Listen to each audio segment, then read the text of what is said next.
Way Ahead, or Echo, Welcome Change.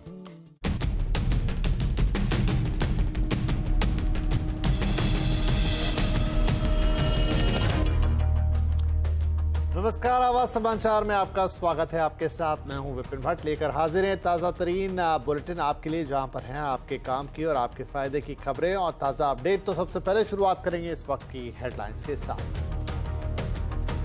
Gaza में अस्पताल पर हमले में 500 लोगों की मौत का दावा। इजराइल हमास ने एक दूसरे को ठहराया जिम्मेदार। बाइडेन नेतन्याहू में बात। पीएम मोदी ने की अस्पताल हमले की निंदा। केंद्रीय कर्मचारियों और पेंशनरों को गुड न्यूज, महंगाई भत्ता 4% बढ़ा, 1 जुलाई से लागू होगा बढ़ा हुआ डीए। रबी की 6 फसलों की एमएसपी बढ़ाने का भी फैसला। सीएनबीसी आवास की खबर पर लगी मोहर। निफ्टी बैंक एक्सपायरी के दिन बाजार में आज रहा दबाव। सेंसेक्स और निफ्टी गिरावट के साथ हुए बंद। बैंकिंग ज्यादा पिटे। स्मॉल मिड कैप में भी रहा दबाव। सेंसेक्स 551 तो निफ्टी 140 अंक टूटा। ब्रांड भारत पर सुपर बुलिश। जेपी मॉर्गन 2027 तक तीसरी सबसे बड़ी और 2030 तक $7 ट्रिलियन की इकोनॉमी होने का दिया अनुमान। पीएम मोदी ने किया रीट्वीट। मिजोरम के लिए बीजेपी ने जारी की 12 उम्मीदवारों की लिस्ट। राजस्थान, मध्य प्रदेश, छत्तीसगढ़ में रणनीति के लिए दिल्ली में कांग्रेस का मंथन। और सीएनबीसी आवास के मैनेजिंग एडिटर अनुज सिंघल को बड़ा सम्मान। Journalist association of India global award में best managing editor of the year का पुरस्कार। ट्रेडर निवेशकों की आवाज बुलंद करने और इक्विटी कल्चर को बढ़ाने के लिए सम्मान। तो इन ढेर सारी खबरों के बीच बातचीत की और खबरों की शुरुआत करेंगे इजराइल और हमास जंग के साथ।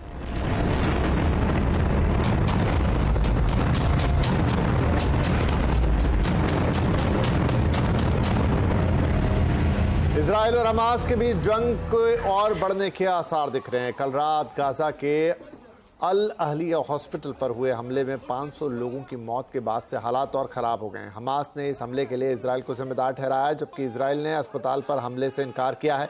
इजराइल का कहना है कि हमास का ही रॉकेट मिसफायर हुआ, जिसकी वजह से अस्पताल पर ये हमला हुआ। अमेरिका, यूके और भारत समेत कई देशों ने इस हमले की निंदा की है और दुख जताया है। अमेरिका ने इस हमले की जांच करने की बात कही है। वहीं इस हमले के विरोध में कई मुस्लिम देशों में प्रदर्शन भी हो रहे हैं। हमास ने हमले के लिए अमेरिका को जिम्मेदार ठहराते हुए अरब देशों से इजराइल के खिलाफ खड़ा होने की अपील की है। इजराइल हमास जंग में अब तक 4600 से ज्यादा लोगों की मौत हो चुकी है। गाजा में हॉस्पिटल पर हमले के बाद इजराइल और हमास के बीच तनाव और बढ़ गया है। इस बीच अमेरिका के राष्ट्रपति जो बाइडेन ने तेल अवीव पहुंचकर इजराइल के प्रधानमंत्री बेंजामिन नेतन्याहू से मुलाकात की है। नेतन्याहू ने बाइडेन का समर्थन के लिए शुक्रिया अदा किया है।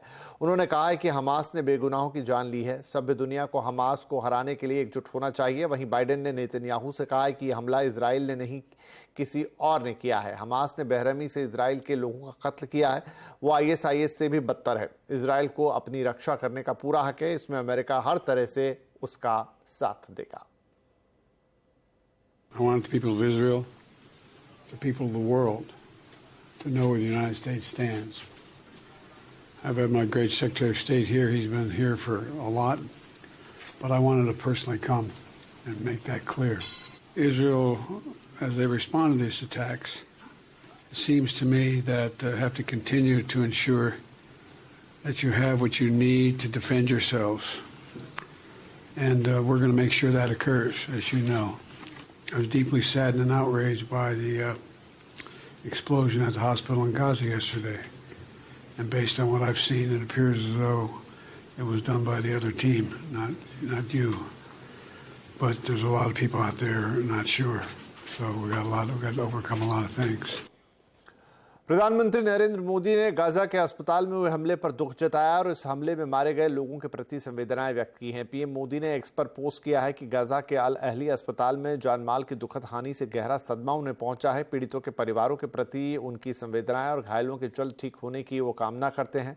इधर इस संघर्ष में नागरिकों का हताहत होना गंभीर और निरंतर चिंता का विषय है। इसमें शामिल लोगों को जिम्मेदार ठहराया जाना चाहिए।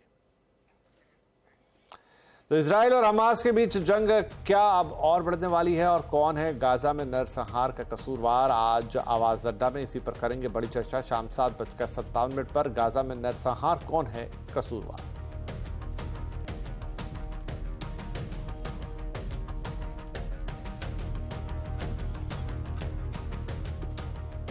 भारत की ग्रोथ स्टोरी को लेकर जेपी मॉर्गन सुपर बुलिश है। उसका आकलन है कि 2027 तक भारत दुनिया की तीसरी सबसे बड़ी इकोनॉमी माफ कीजिए होगा। जेपी मॉर्गन ने क्या कहा है, आइए आपको दिखाते हैं कि जेपी मॉर्गन यहां पर क्या कहना चाह रहा है।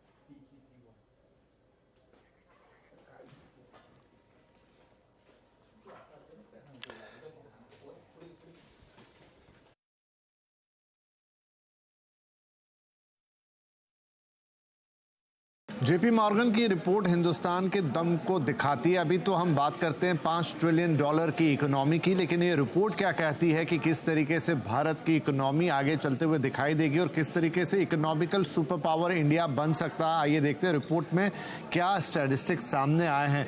तो रिपोर्ट के मुताबिक 2027 तक भारत तीसरी बड़ी इकोनॉमी बन जाएगा, जिसकी अभी हम बात करते हैं कि टॉप 3 इकोनॉमीज में इंडिया की जगह होगी। 2027 तक वो होता हुआ दिखाई देगा और 2030 तक यानी 3 साल बाद इकोनॉमी का साइज जो है करीब दोगुना होता हुआ नजर आएगा। आज की बात करें तो $3.5 ट्रिलियन के आसपास की इकोनॉमी 2030 तक $7 ट्रिलियन के पास पहुंचने की उम्मीद इस रिपोर्ट में जताई गई है जेपी मॉर्गन की तरफ से।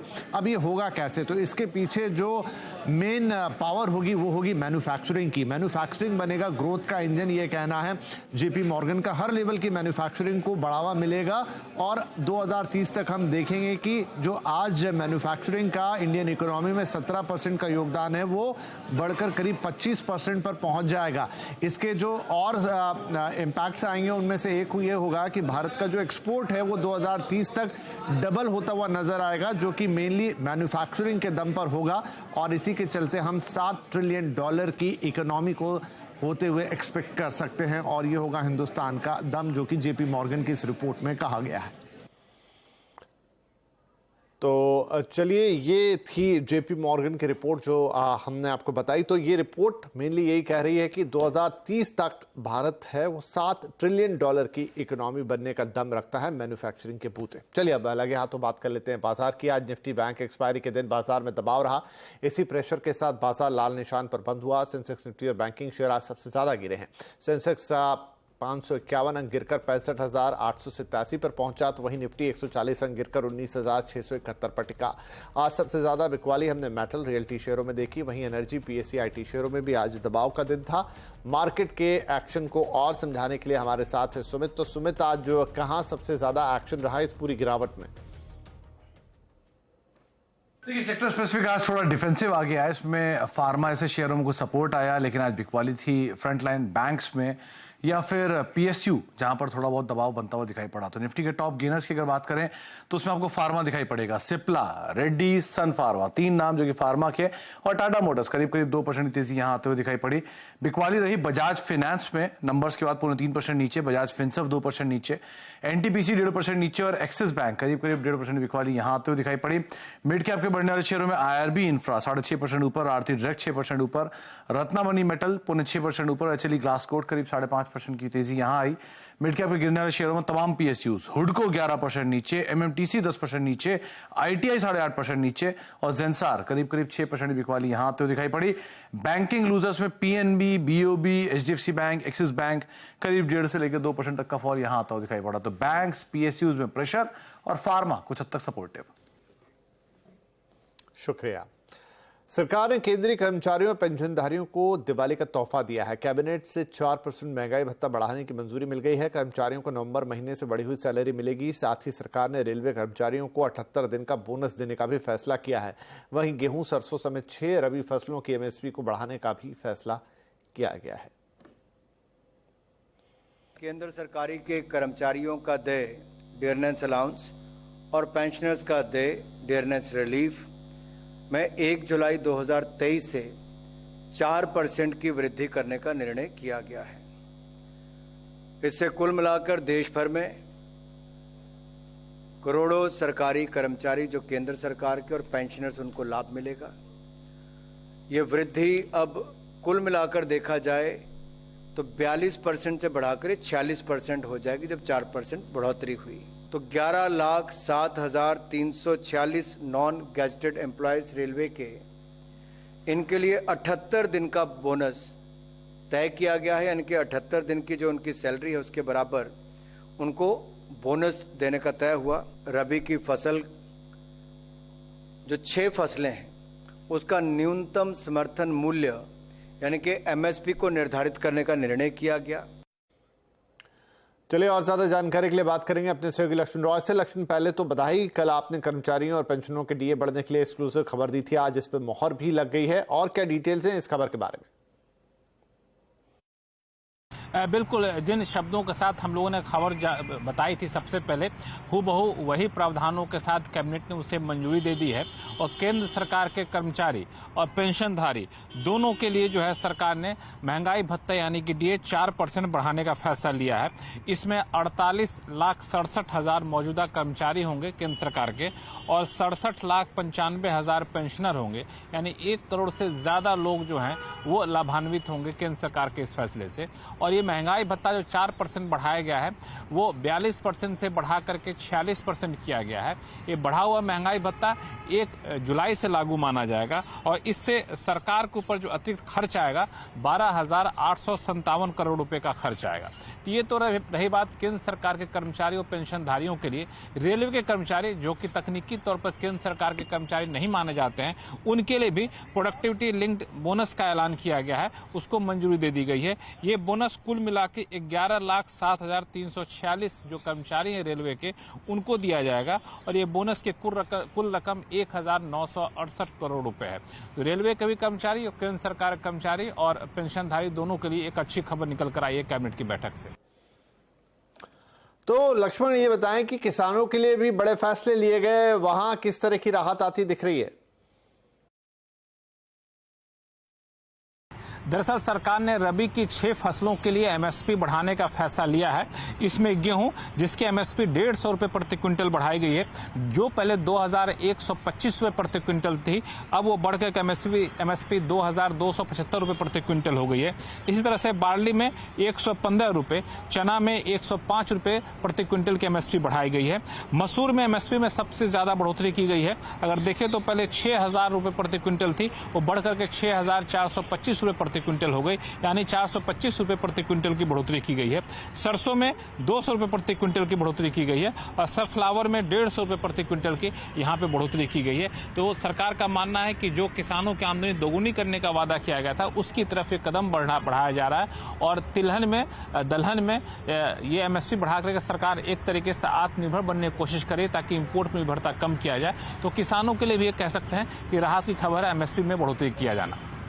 जी, बहुत शुक्रिया लक्ष्मण इन दोनों ही खबरों के लिए। इधर त्योहारों से ठीक पहले सरकार ने चीनी के निर्यात पर बैन अगले आदेश तक बढ़ा दिया है। डिटेल्स के साथ हैं असीम मनचंदा। असीम, इस कदम के पीछे क्या कारण है?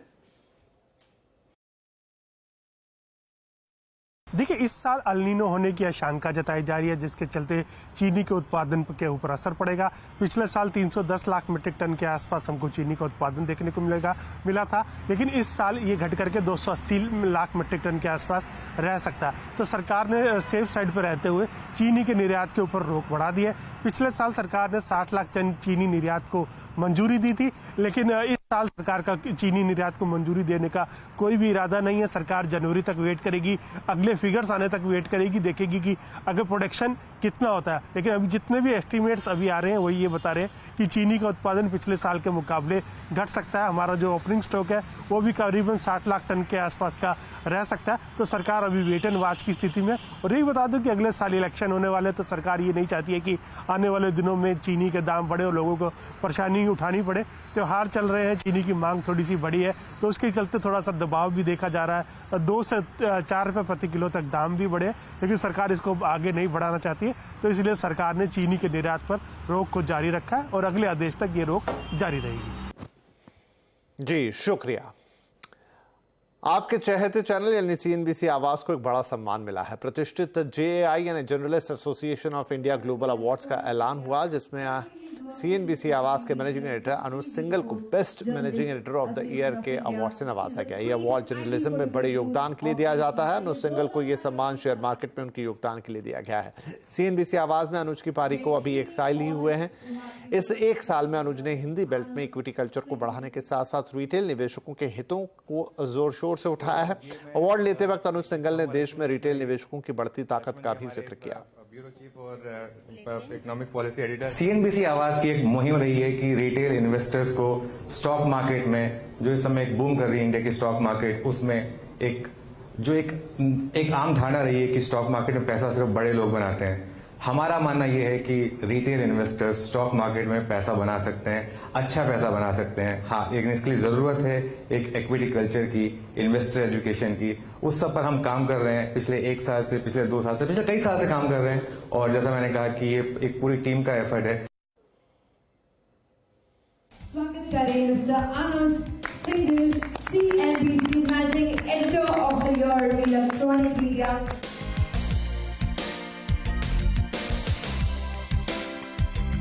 ये अवार्ड एक्चुअली सीएनबीसी आवाज की टीम के लिए, मेरी टीम बहुत शानदार है, जिन्होंने मुझे इतना प्यार दिया और जिन्होंने मुझे इतना सपोर्ट किया। एक आम धारणा रही है कि स्टॉक मार्केट में पैसा सिर्फ बड़े लोग बनाते हैं। हमारा मानना यह है कि रिटेल इन्वेस्टर्स स्टॉक मार्केट में पैसा बना सकते हैं, अच्छा पैसा बना सकते हैं।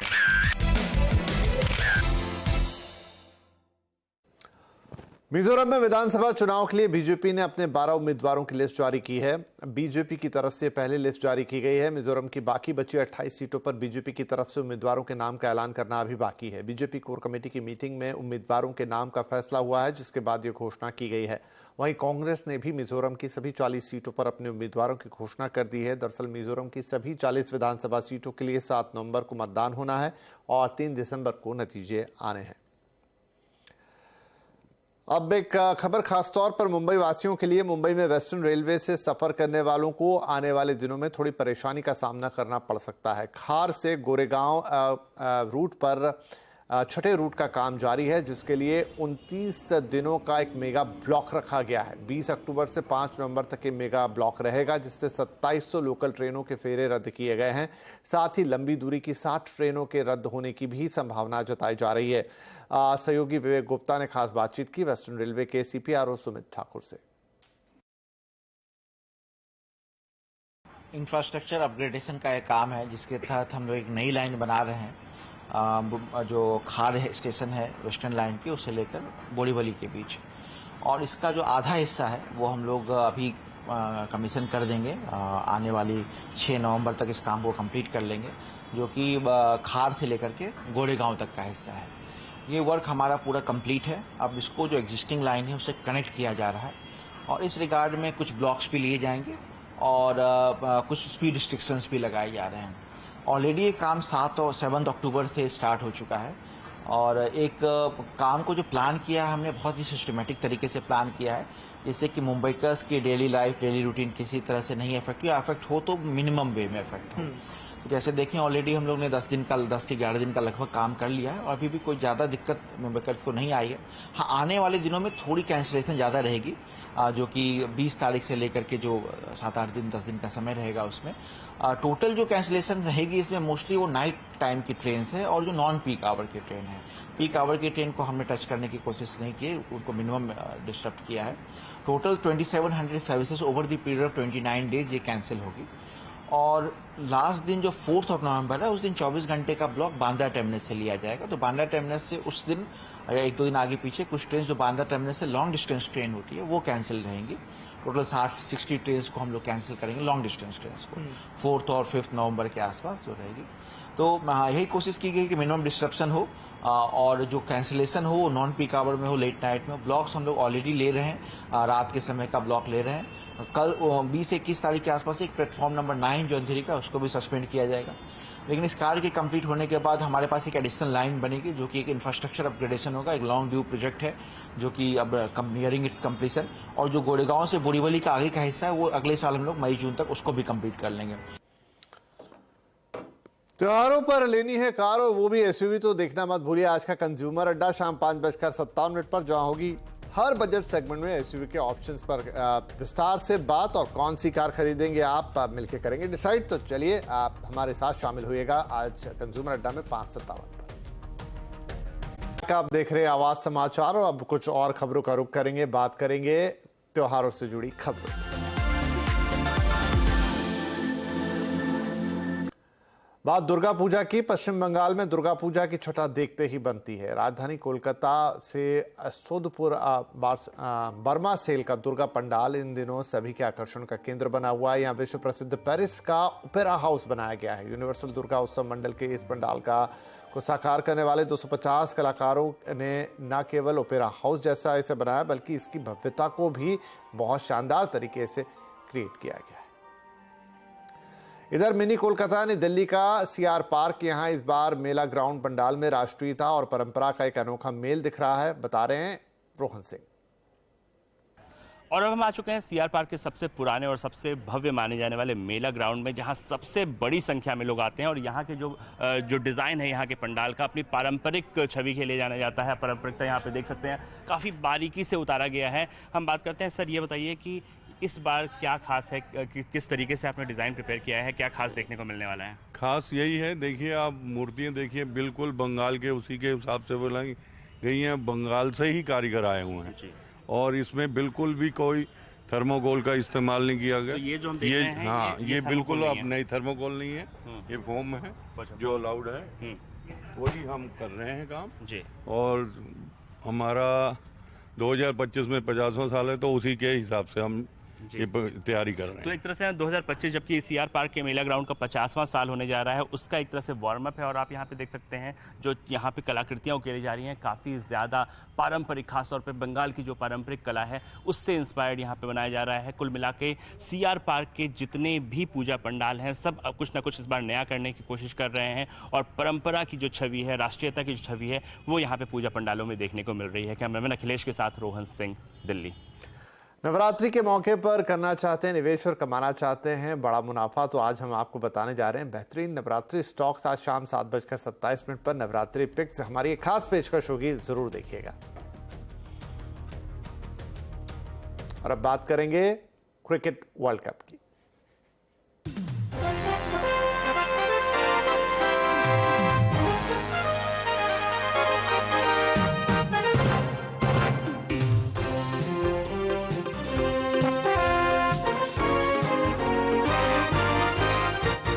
आईसीसी वर्ल्ड कप के 16वें मुकाबले में आज न्यूजीलैंड और अफगानिस्तान के बीच टक्कर जारी है। मुकाबला चेन्नई के एमए चिदंबरम स्टेडियम में खेला जा रहा है। इस मैच में अफगानिस्तान की टीम ने टॉस जीतकर गेंदबाजी का फैसला किया। दोनों टीमों के बीच अब तक के इस वर्ल्ड कप में 3 मुकाबले हुए हैं और सभी में न्यूजीलैंड को जीत मिली है, जबकि अफगानिस्तान को 1 में जीत और 2 मुकाबलों में हार का सामना करना पड़ा है। लेकिन इस मैच में जो बड़ी बात ध्यान में रखने वाली वो ये है कि पिछले मैच में अफगानिस्तान ने डिफेंडिंग चैंपियन इंग्लैंड को हराया था और बड़ा उलटफेर किया था, और इस मैच में भी टीम की नजर न्यूजीलैंड को हराने पर होगी। वहीं न्यूजीलैंड की टीम जीत का चौका लगाकर पॉइंट्स टेबल में टॉप पर पहुंचना चाहेगी।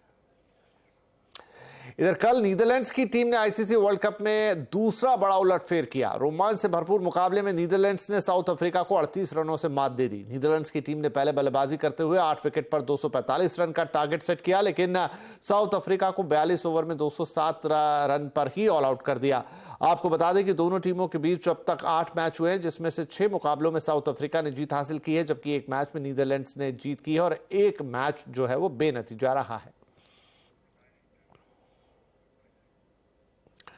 तो आवाज समाचार के इस एडिशन में इतना ही, लेकिन सीएनबीसी आवाज पर खबरें भी जारी हैं, आपके मनपसंद कार्यक्रम भी, और आप हमारे सोशल मीडिया प्लेटफॉर्म्स पर जरूर विजिट करें, क्योंकि एक क्लिक पर आप वहां पाएंगे ताजा और अपडेटेड खबरें, साथ में कई और रोचक चीजें जो आपके काम की और आपके फायदे की होंगी। नमस्कार।